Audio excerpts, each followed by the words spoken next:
Bueno, muy bien. Hoy vamos a hacer una clase relacionada precisamente con la representación de la imagen o de las imágenes en los medios de comunicación a partir de una palabra que es muy conocida por ustedes, que se llama, que se conoce como los estereotipos sociales, cómo los medios de comunicación reproducen los estereotipos sociales.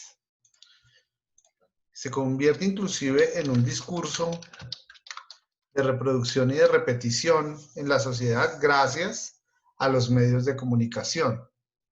Nosotros hemos pasado por diferentes lenguajes en estos últimos días, quizá en esta última semana hemos mirado y observado un poco el lenguaje que tiene que ver con la prensa y cómo la prensa de alguna manera fundamenta todo su componente y estilo a través de una redacción que es los géneros periodísticos, pero también viene acompañada de una imagen que compone o hace parte del producto periodístico.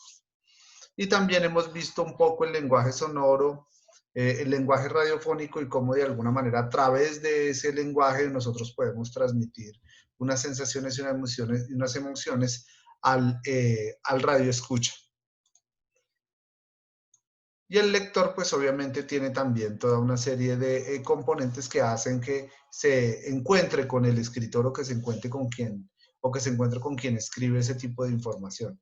Y digo encontrarse en el sentido de que puede tener similitudes como puede tener diferencias, pero de todas maneras el escrito de alguna manera es la representación de lo que de alguna manera refleja la realidad social. Y uno, pues a través de esa lectura que haga, pues establece juicios de valor que pueden ser prejuicios o que pueden ser de alguna manera de aceptación, ¿no?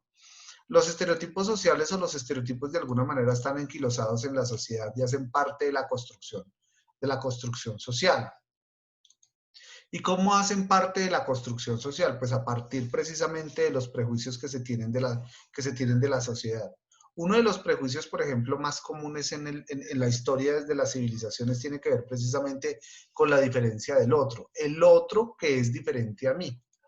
Y quiero poner un ejemplo muy concreto porque pues de alguna manera tiene que ver con los aspectos sociales que nos rodean cotidianamente. Si esta es la normalidad dentro de este círculo, ¿sí?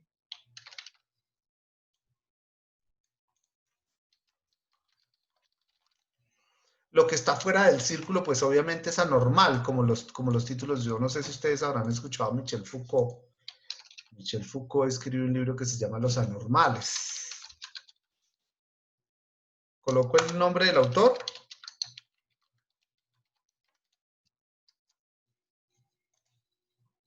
Francés, filósofo francés. Pues trabaja muy bien el tema del disciplinamiento de los cuerpos y del poder y saber. Entonces, lo que esté fuera de la normalidad o fuera de la norma regularmente se considera como anormal. ¿Sí? Porque no corresponde, no responde a los cánones establecidos por la sociedad. Y a partir de ahí se generan ciertos prejuicios o ciertos estereotipos que la sociedad de alguna manera mancilla, acribilla, excluye, cercena, maltrata, todo ese tipo de cosas, ¿no? Entonces está fuera de la norma, ¿sí? Esa normalidad de alguna manera está apoderada precisamente por una concepción de ser. Y esto es muy filosófico y digo que tiene que ser muy filosófico porque se debe entender al hombre que de alguna manera ha participado de la sociedad, ¿no? Y entonces la normalidad está representada precisamente en un estereotipo social que está construido a partir de una definición y esa definición está otorgada precisamente por el hombre, que es ser hombre. Pero entiéndanme que la definición de hombre no tiene que ver con el individuo como tal y sus características biológicas, sino que tiene que ver como con esa definición de construcción social, de la construcción social. Entonces el hombre es un ser racional, blanco, vamos a ponerlo en términos masculinos, proveedor del hogar,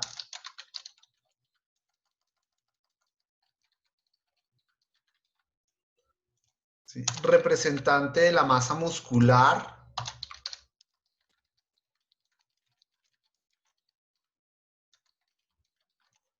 Ah, blanco ya lo dije, ¿no? Proveedor del hogar, representante de la masa muscular, ¿sí? Dueño y amo de la familia, aparentemente. Y este ser, pues de alguna manera se acoge y se acomoda a la normalidad. Vamos a poner este título de normalidad acá, o vamos a hacer más bien este círculo más grande.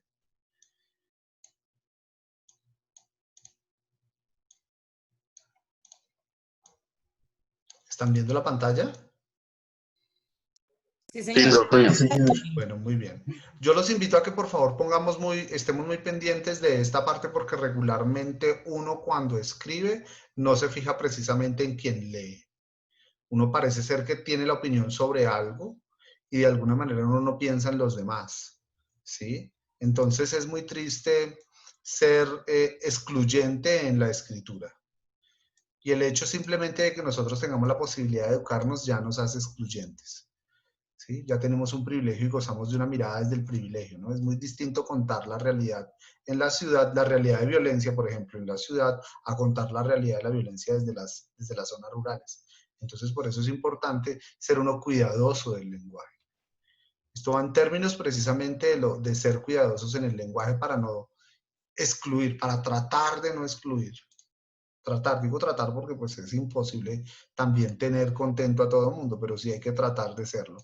Hay un periodismo que se está haciendo en estos tiempos que es de la nueva ola del periodismo y es hablar del periodismo desde la mirada de género, ¿sí? Entonces es importante tener en cuenta esas nuevas representaciones del discurso que se dan a partir de esas nuevas formas y técnicas de escribir. Entonces, esa normalidad hace que el hombre tenga estas ciertas características. Bueno, en términos de mujer, entonces sería una mujer racional, blanca, ya no sería proveedora del hogar, sino sería más bien la encargada del cuidado del hogar, proveedora de hijos más bien. No representa la masa muscular, sino que representa la feminidad y el lado femenino de la mujer.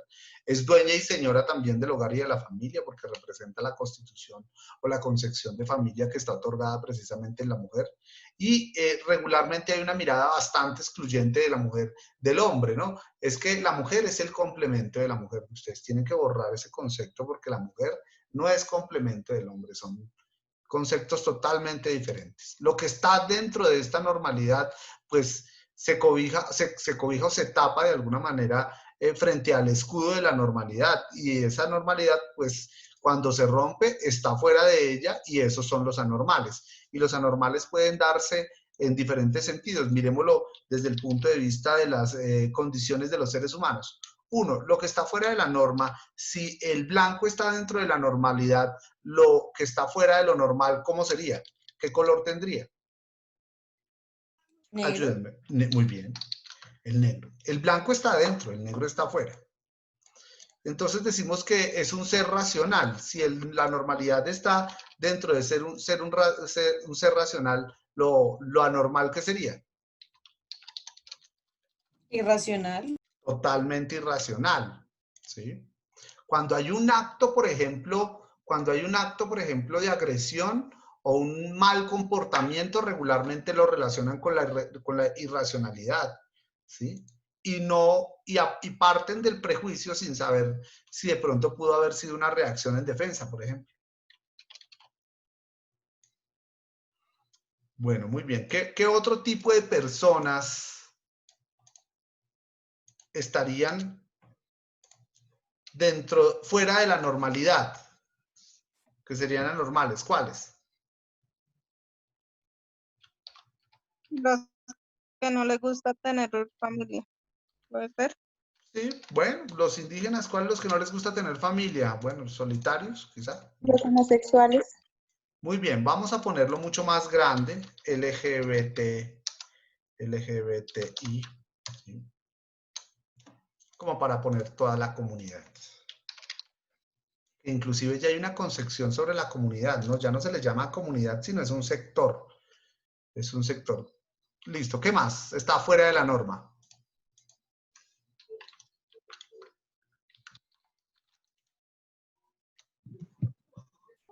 ¿Sí? Vamos a poner los gitanos. ¿Qué otros están fuera de la norma?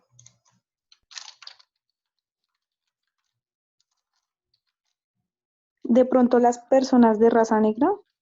Sí, claro, el negro, acá está. El negro. ¿Qué otro, por ejemplo, está fuera de la norma? La gente atea, profe.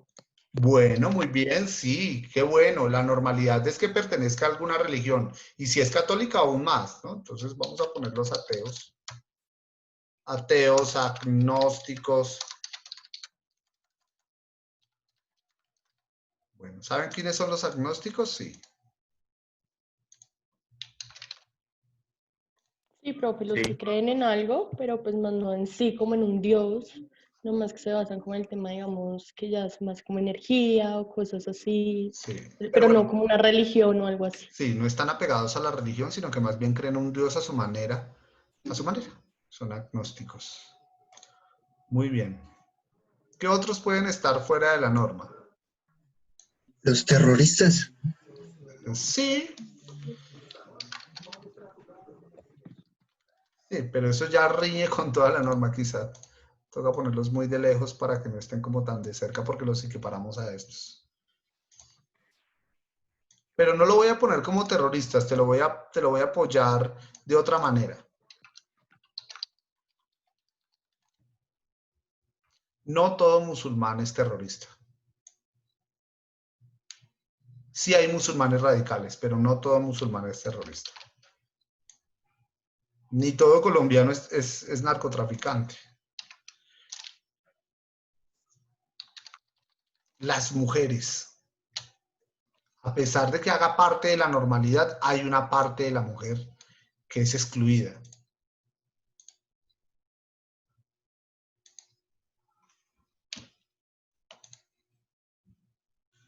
¿Qué otros pueden acompañarnos acá? Profe, yo creo que no sé si las personas con alguna discapacidad.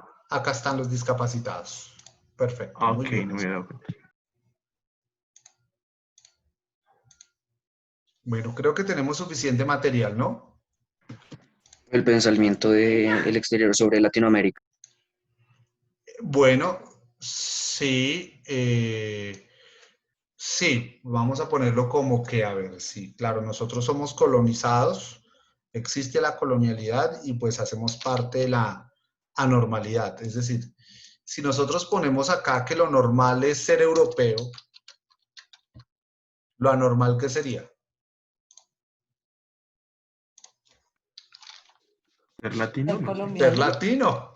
Ser latino, eso sería lo anormal. ¿Sí? Además, porque hay un discurso muy fuerte. ¿Sí? Si acá acá es el civilizado, ¿sí? Lo anormal es ¿qué?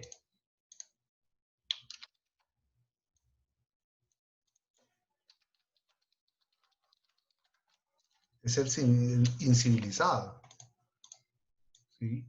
Y hay una concepción bastante interesante sobre cómo nos vendieron a nosotros el concepto de civilización, negando otras posibilidades de civilización, cercenándola y maltratándola, ¿no? Habiendo un sustrato, una encima de la otra, que de alguna manera perjudicó esas civilizaciones y la negó. Muy bien, entonces con todo este material que muy seguramente hemos podido recopilar, podemos decir, por ejemplo, que para el caso del negro, el negro es uno de los que ha padecido regularmente todos estos embates que tienen que ver con lo anormal. Y lo anormal tiene que ver precisamente con que el negro se consideró en su momento, en el siglo XV, como una persona que no tenía alma.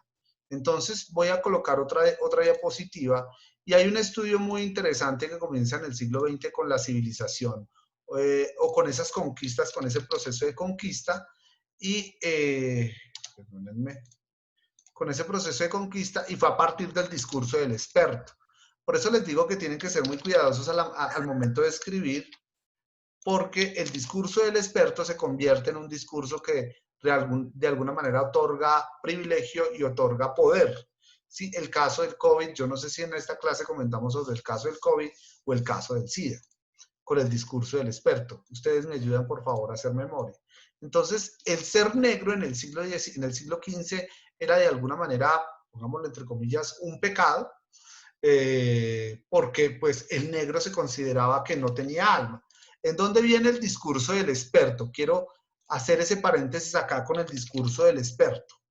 ¿Qué es eso del discurso del experto? ¿Qué se imaginan ustedes?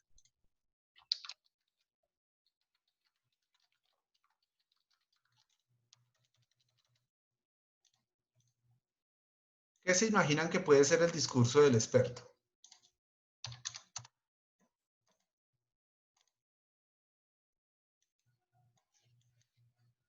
Es aquel que de alguna manera goza de privilegio desde la normalidad porque ha sido educado, ¿sí? Entonces el discurso del experto es quien de alguna manera se otorga el privilegio de ser una fuente de información y puede decir algo. Por ejemplo, un discurso del experto son los médicos en los tiempos de COVID. El médico está diciendo que se debe cumplir con tantas condiciones para que uno se mantenga protegido. Si lo dice, por ejemplo, una persona del común, eso no goza de credibilidad. Pero si lo dice el médico, pues obviamente se le cree. Ahora bien, en el ejercicio del periodismo, si ustedes ven un accidente en la 34 con séptima y ustedes acuden a la fuente que es la policía de tránsito, ese discurso del experto es creíble. Y creíble porque la imagen representa. Recuerden el asunto de la imagen, que usted la puede convertir en performance o en teatralidad hasta tanto el policía tenga su uniforme. Entonces, si usted entrevista al policía y ese policía tiene el uniforme, muy seguramente ese discurso va a ser totalmente creíble.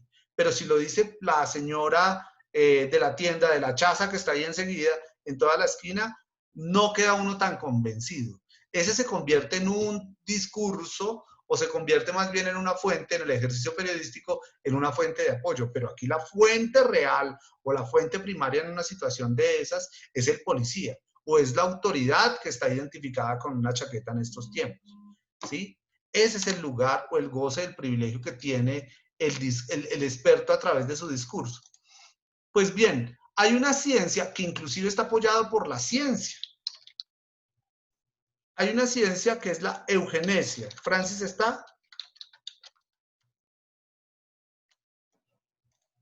Francis. Profe, ya se conectaba tarde, está en una reunión del trabajo. Bueno, la eugenesia es una disciplina o es una ciencia que se encarga precisamente del estudio de las razas y cómo se mejora las razas. Tanto así que hay eugenesia nazi, ¿no? En la época de los nazis. Pues la eugenesia en el siglo XV, en la época de la conquista, en ese periodo de la conquista, identificó a 3 seres humanos fundamentales. Identificó al blanco,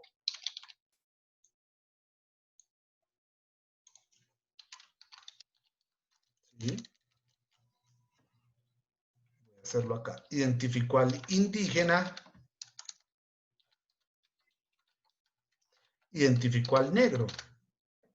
Y a estos 3 características, en la época de la colonia, pues vino un experto, mírenlo acá, del colonialismo, viajó, atravesó el mar desde España, viene con una técnica que se estaba dando en Europa muy famosa, que es esa especie de fotografía, toma un retrato o una fotografía o un dibujo, plasma estas 3 figuras a partir de la técnica de la observación, dibuja el cuerpo del blanco, dibuja el cuerpo del indígena, dibuja el cuerpo del negro, hace todo este retrato y al blanco le otorgó cualidades, ¿no? Una de esas es que tiene alma. Control Z. ¿Sí? ¿Sí? ¿Qué otra cosa le otorgó? Tiene derechos. Al negro, al indígena le otorgó que tiene alma también. También tiene derechos en menor proporción que el blanco, pero tiene derechos, goza de derechos. ¿Y al negro qué le dijo? No tiene alma, Tiene alma. no tiene derechos. No tiene derechos. Por tanto, no goza de derechos. ¿Sí? Entonces, se genera toda una ideología porque el discurso del racismo es ideológico, inclusive puede reñir con lo doctrinario. toda una ideología.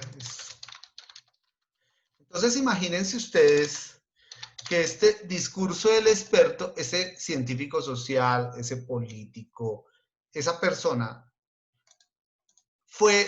vino de España, cruzó el mar, estuvo acá haciendo todo un análisis, comenzó con la fotografía, porque esto es fotografía. Dibujó los cuerpos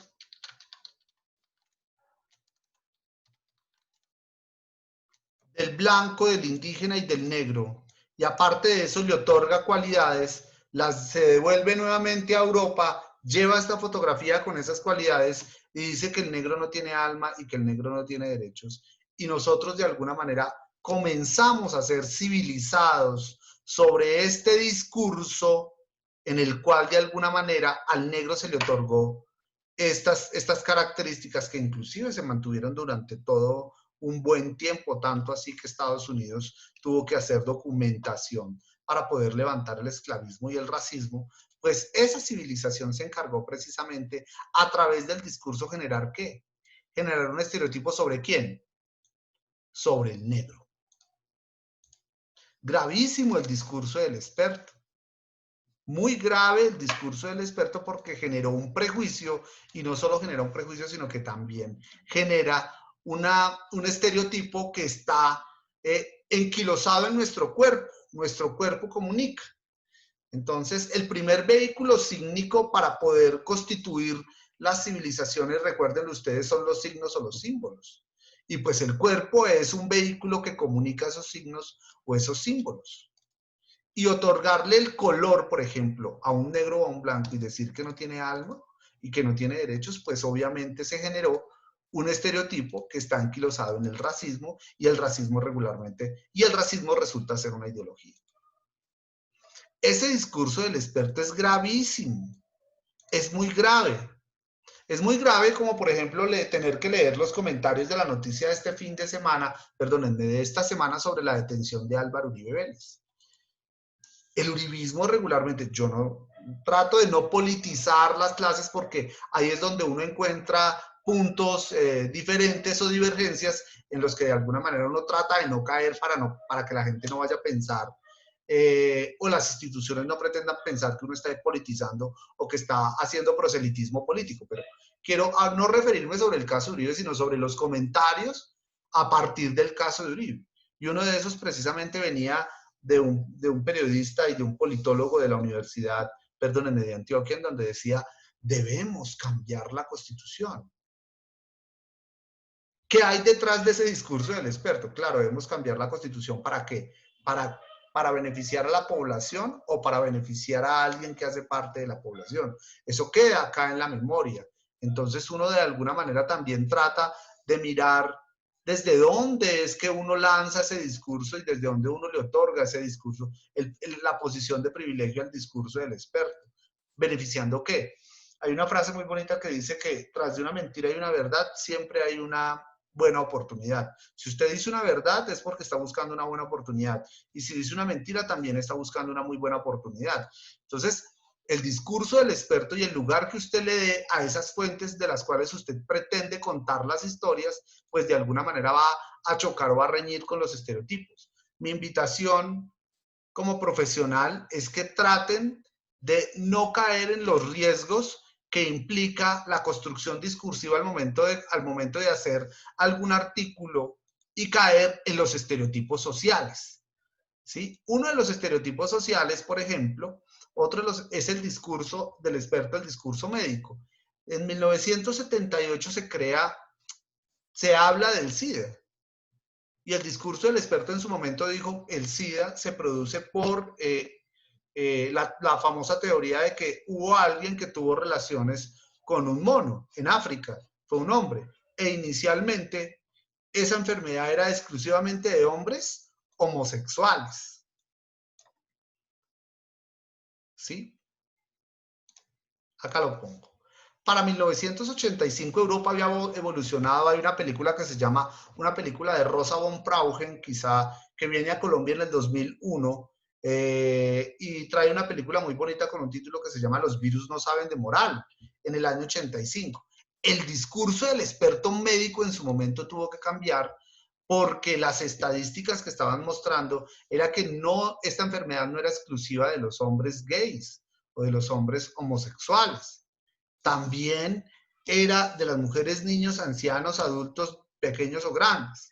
Tanto así que las cifras inclusive decía en estos tiempos, después de 41 años más o menos, en el que se descubrió la enfermedad, ya no es exclusiva de hombres homosexuales, ni de homosexuales, ni de mujeres, ni de nada.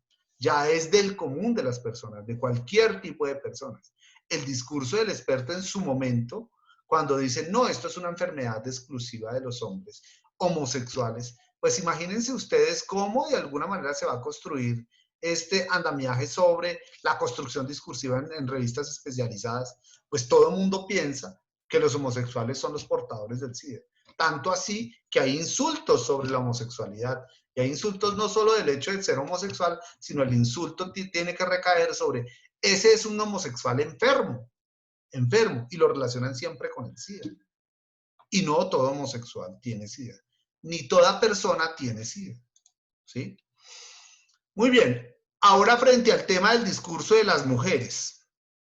Mire, a pesar de que las mujeres gozan de la normalidad, también hay una fuerte ola de la anormalidad. Frente a la normalidad, lo que tengo que decir es que desde 1970 para acá hay estudios profundos de la comunicación en donde muestran a la mujer como un objeto sexual del deseo. Y el objeto sexual del deseo tiene que ver precisamente con esa publicidad en donde muestra el cuerpo pelado de la mujer, casi dejando nada a la imaginación, y se convierte en ese cuerpo que de alguna manera comunica, pero comunica sobre el estereotipo de belleza. Sobre el estereotipo de belleza. ¿Sí? Y ese estereotipo de belleza es las chicas águila.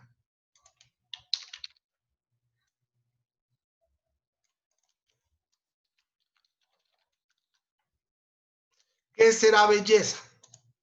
¿Son esos cuerpos esculturales? Pregunto yo. ¿O cuál es el concepto de belleza que se tiene a partir precisamente de esos estereotipos? Victoria's Secret, no sé si usted, bueno, yo supongo que sí, porque bueno, ¿no? Aquí está Paola, me puede ayudar en ese tema. Ellos hacen un desfile todos los años, no sé si en los últimos años lo han vuelto a hacer, creo que no, lo cancelaron. Y el concepto de belleza radica precisamente en ese desfile, ¿no? Ponen a las mujeres más bellas y más despampanantes a desfilar todas sus piezas de modelaje, en donde de alguna manera no cabe el lugar de una mujer fea.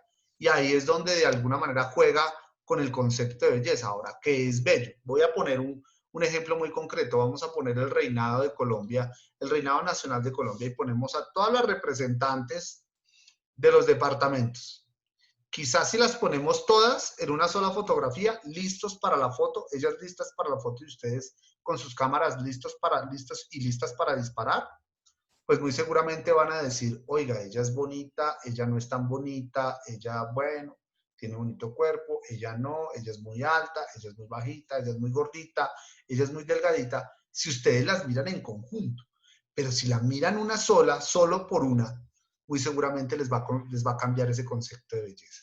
Entonces la mujer se convierte en un objeto sexual del deseo cuando la publicidad le otorga el lugar de privilegio a través de la belleza. Y hay un discurso del experto. Y ese discurso del experto es decir, oiga, el fotógrafo escogió una fea y no una bonita para poder modelar sus piezas, ¿sí? O para poder salir en sus fotografías. Entonces es bastante relativo ese concepto de belleza. Muy bien, otro, la discapacidad. ¿Cómo juega la discapacidad en esos espacios?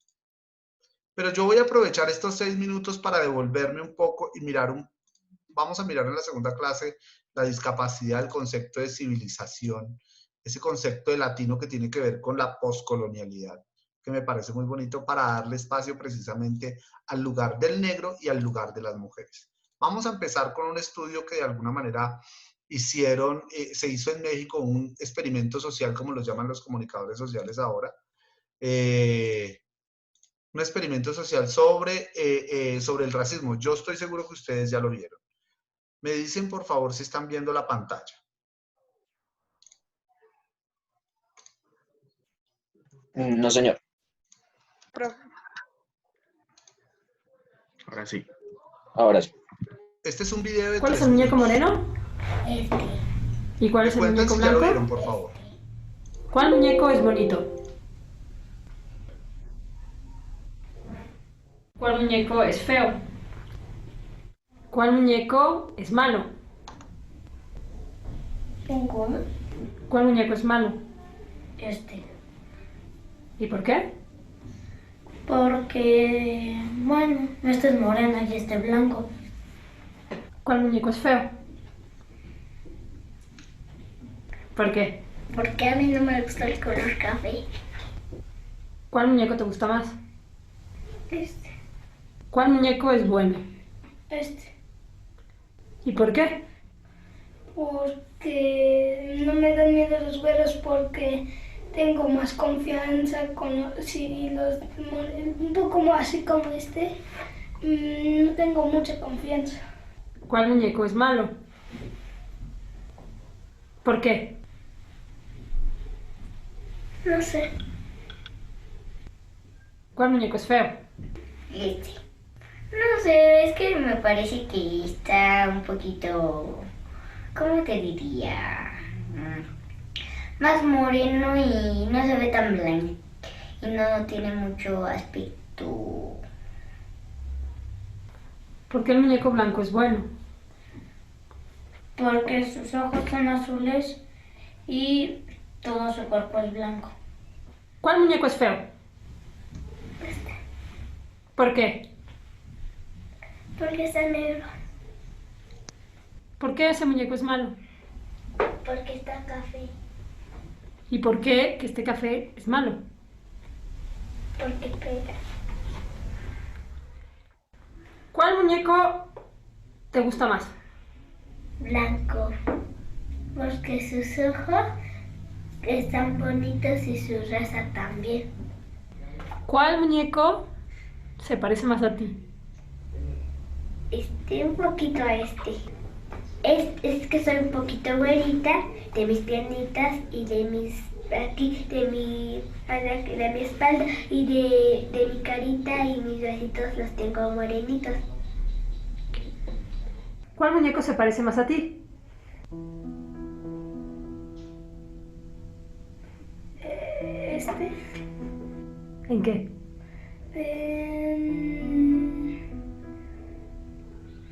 Las orejas. Sí, nos vamos.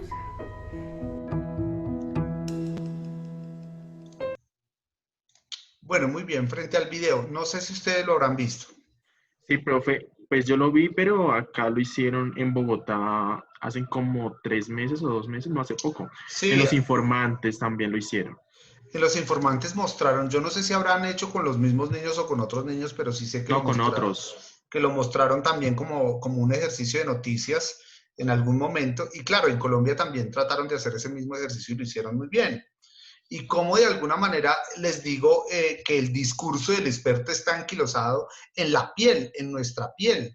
Cómo esa ideología del racismo o esa ideología de ser negro está dentro de nuestros huesos y hace parte de una impronta de la piel. Cómo borrarnos o quitarnos la impronta de la piel para no generar esos prejuicios sobre el negro o sobre lo que es negro, ¿no? Hay un libro muy bonito que se llama El banquete del amor, ¿sí? En ese diálogo pues hay una reunión precisamente de grandes filósofos que discuten sobre el amor, por eso se llama el banquete o del amor. Y en esa enorme discusión pues todos los filósofos concretan que no todo en el amor resulta ser bueno, en el amor también se sufre. Entonces cuando todo el mundo habla del amor pues regularmente uno lo asocia con lo bueno, pero no necesariamente dentro del amor todo resulta ser tan bueno. Lo mismo sucede con la condición de negro, no todo negro resulta ser esa construcción social tan negativa que tiene la sociedad, ¿no? Uno se sube a un Transmilenio y ve a un negro y se asusta. Y uno dice, pero ¿por qué esa concepción que está aquí en la mente y hace parte de la construcción social?